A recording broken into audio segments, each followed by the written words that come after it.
Oh, right. This is an absolutely insane build where we're going to do a triple castle drop sub 20 minutes. That's right. This strategy is completely unfeasible, and I'll tell you exactly why. You need 4 deer to pull this bad boy off, and you also need a gold next to a stone. Well, why discuss it? Because these spawns do occur every so often, and I'll talk about how often they occur a little bit later in this video. And in addition, I'll give you an actual build order that you can do that is not a triple castle drop in 20 minutes, but pretty dang close by means of just having 4 deer and not this gold and stone spawn. The build order is actually surprisingly uncomplex. We're going to go for food, food, food, food. As Khmer, we have everything we need to click up building wise already. So we don't need a mill, we don't need a lumber camp, and technically we don't need a mining camp, but the mining camp will be beneficial in order to get this build to work. I'm not going to speed this up because there's a lot of small little nuances that allowed me to pull this build off. First of all, you really cannot waste food. With this build, you only have about 37 plus food to save if you do it semi-optimally. And yes, I am trying to do it semi-optimally. As you can see, we're killing only 1 to 2 animals maximum underneath the TC. The villager over here that constructed the house could not fit around the deer anymore, so we decided to construct a house with it. You can see these 2 villagers are struggling to get around this deer. It's fine, we have the second deer coming in. This deer is about to be out. We then run over with our scout to get the boar lore off, chasing us. And then as this runs out, these villagers are going to come over to the boar to kill it.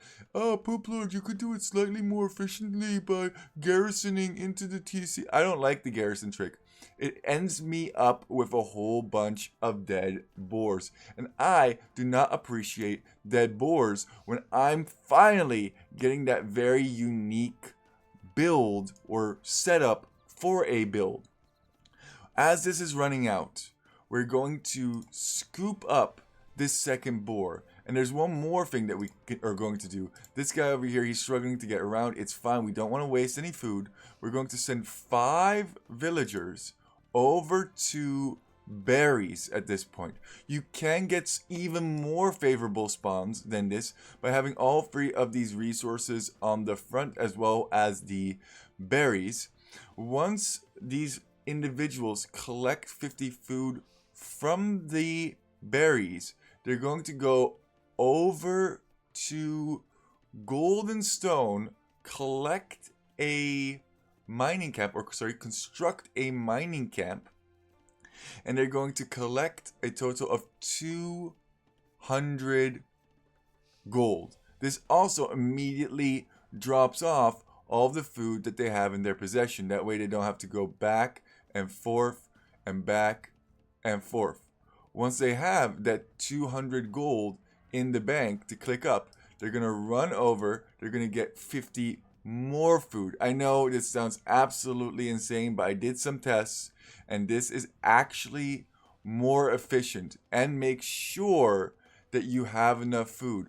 Once again, we only are going to be left with 37 food. So technically, you could only go with 4 of them if you're feeling ballsy, or if you're taking sheep individually. But I just figured, you know what? It's best to just send all 5 of them over and have a tiny amount of surplus of food.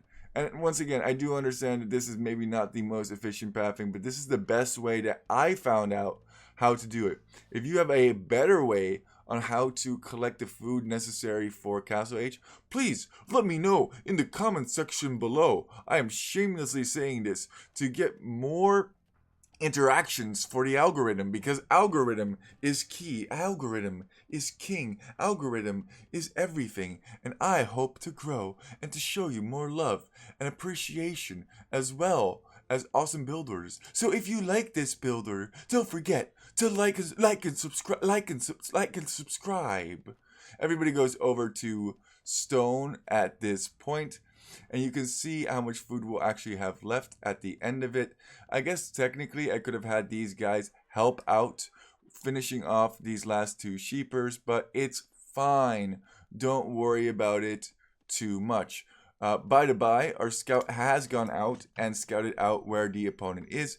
You could technically also get a slightly more favorable spawn of your opponent in a closer area, but I thought this was a pretty good spawn already, spaghetti, so I didn't bother with it. It is just an AI. As you're about 50% of the way up, you're going to send over a total of 6 to drop a Castel on your opponent's face. We're using another low exploit that you probably wouldn't use in a regular game, where we're deleting the wall so that the villagers don't have to go around and they just can go as direct as they possibly can. An AI is also not going to put up a whole bunch of resistance against us, which is fine. I did opt to go for the gate. I know that the gate technically has more HP, but I feel like this would be more closely representative of a real life scenario. I think you could pair this strategy very well with somebody who's going fast castle knights. You drop the castle to get in, and he protects the Villagares. You're then going to have enough stone to drop another castle right on your opponent's face. Whew, that was awesome. Once this castle is constructed, these villagers are not done. We don't have enough wood for another mining camp or lumber camp, so they're going to help batter down this gate. And by the time this gate is down, you should just about have enough stone for another castle. This is how you're able to get a triple castle drop sub 20 minutes. And sure enough, we just have to force drop 1 secundo, and there we go. Another strategy that I think this would really work well with, which sounds really stupid but is kind of funny, is a Cumin fast imp Cumin mercenaries tech. That way the castles that you've dropped will all be able to make kip checks, because your economy after dropping 3+ castles is going to be absolutely trash. Now it gets a little bit more difficult. Once this castle is constructed, how are we going to get additional stone in order to keep making castles? Well, at home, we're going to pull off 8 villagers to collect exactly a total of 100 wood. And I guess you can leave them on wood as well in order to get a market out for later stages. Or you could send them all back onto stone to get that castle a little bit faster. It's completely up to you at this point how you want to progress. But the goal is to drop additional castles after. Why a market? Because once you're done with this stone over here, you can actually run over to this gold to then buy stone to get more castles. The amount of stone that you have in your base is enough for about 2 castle drops. But if you take your enemy stone either inside of their base, or there's also one outside of their base, so if your first castle is in a lucky spot next to their stone, you could get their stone as well. Anyway, we're making it work with absolutely everything that we have to our disposal at this point. I'd opted for an intermittent where I left 4 on wood, rest all on stone. Probably should have just moved everybody onto stone, and then when I needed to mark it, got the rest of the wood. That would have even shaved off a couple of seconds, making a sub 20 minute even more feasible. So it's not even fully optimized, but it's pretty close in my opinion. And now all we have to do is construct this last castle, and we will have triple dropped with Khmer within 20 minutes. Let's just see if we can make that. It's wonderful how AI puts up basically zero resistance. And there you go. That's a sub 20-minute triple castle drop. A triple castle drop in sub 20. Now, as I said, you can progress by means of collecting stone from that forward mining camp and moving your villagers from stone at home onto gold. You collected the wood from straggler trees to construct a market, and now you can simply buy stone. And guess what? We already have enough to drop another castle. Here comes the sun, little darling. It's quattro dopo.